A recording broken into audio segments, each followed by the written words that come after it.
Alright, I'm re-recording this and I'm really sorry that the first recording didn't upload right away, or didn't upload to YouTube. I don't know what happened, but I watched it and I remember seeing it, so I'm re-recording this for to address the 3 problems that were asked that did not get covered in the 3-minute video that I uploaded. So Sarah asked me about lesson 21, number 10, which reads, disprove the statement by writing a counterexample. Okay, so we're going to write a counterexample.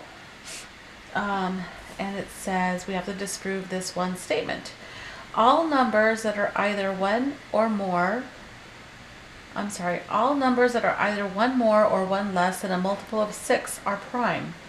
So we have to disprove that any number that is plus 1 or minus 1, a multiple of 6, is not prime. Okay, so this is just my shorthand so that I know. So the best way to do this, I think, is just to go through each multiple of 6 and find one that disproves this. Alright, so if we do multiples of 6, and we just do a couple, so 6 times 2 is 12, 6 times 3 is 18, 6 times 4 is 24, 6 times 5 is 30, 6 times 6 is 36. So let's start with those 6 numbers. So if it's so 6 minus 1 is 5, 6 plus 1 is 7. Okay, both 5 and 7 are prime numbers, so that does not disprove it. Minus 1 for 12 is 11, plus 1 for 12 is 13. Both 13 and 11 are also prime numbers, so that does not disprove it. Minus 1 for 18 is 17, plus 1 is 19. That does not disprove it because they are also both prime numbers. Minus 1 for 24 is 23, plus 1 for 24 is 25. And here we go. 25 is not a prime number.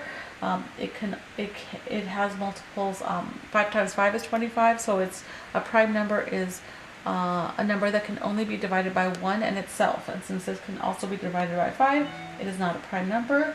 Therefore, this is the one that disproves the statement. So how would you write that?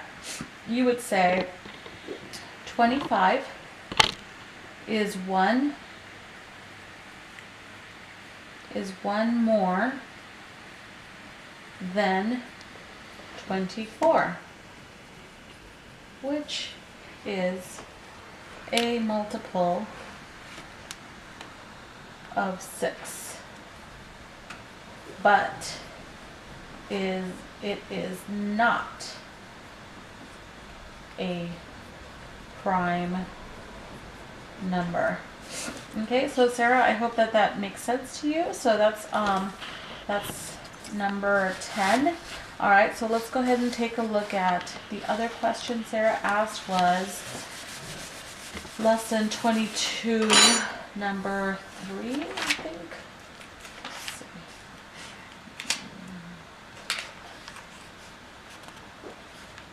Lesson 22, number 3. Yes. Okay. So this is the funny one. It reads, the exact conversion from Celsius to Fahrenheit is Fahrenheit. Degrees in Fahrenheit are 9/5 times the degrees in Celsius plus 32. That's the formula for Fahrenheit versus Celsius. The actual temperature at which the two temperature scales have the same numerical value is, and it gives you 4 options. A is negative 30 degrees. B is 30 degrees.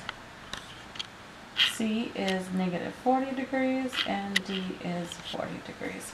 So how do we do this? Well, the best way to do is to plug in, to go through each one of them and plug it into this formula to see if it works. So if we do Fahrenheit equals negative, so we're doing A first.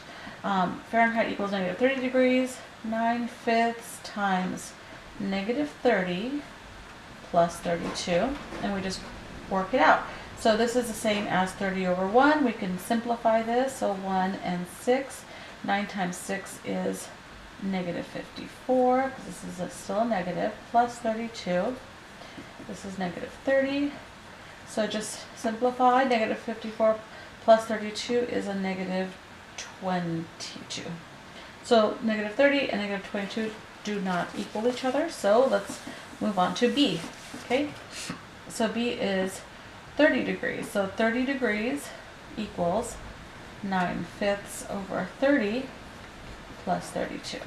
Okay, let's do the same thing. So here we have 1, 6, 30 equals 54 plus 32, which is not going to work because 54 plus 32 is 86. So that does not work. Let's go on to C. C is negative 40.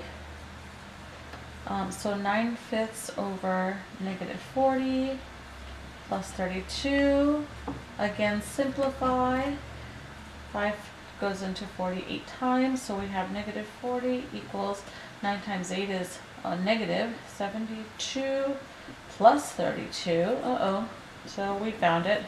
Negative 40 minus negative 72 plus 32 is a negative 40. We have found our answer. It is C. Okay, so that's how we do that one, Sarah. Sorry I went so fast. Maybe you can pause and look at it a little bit if I did go too fast. In the interest of time, I just need to move on. So let's go on to the next question. And that is Luke's question, lesson 21, number 25. Lesson 21, number 25 says, okay, this is the equation here. Can you see it okay?